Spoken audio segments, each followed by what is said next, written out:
All kinds of items can be made through 3D printing, like these slides or this sign. I'm Raquel Kahlo, your Taft neighborhood reporter, and it's a combination of mathematics, engineering, and problem solving.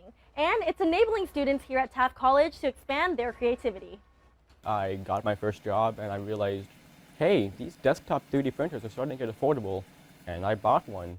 And then I fell in love with it, and then I bought a more expensive one. And I fell in love with it, and I bought another one. From his 3D printed tie to a 3D Snoopy picture, Cy Cash has a passion for engineering and turning that into art. A student in the Mesa program at Taft College, he showed me some of his favorite creations, which include a beating heart, a dancing skeleton, and a lit-up cube. He's not the only student into these prints.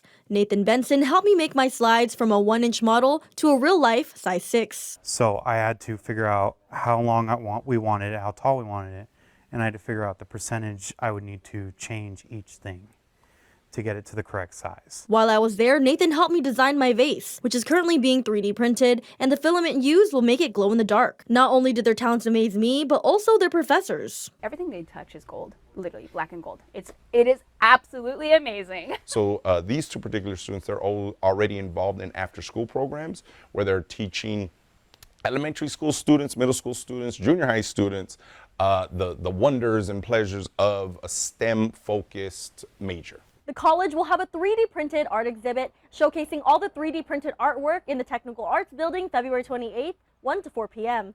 In Taft, I'm Raquel Kahlo, your neighborhood reporter.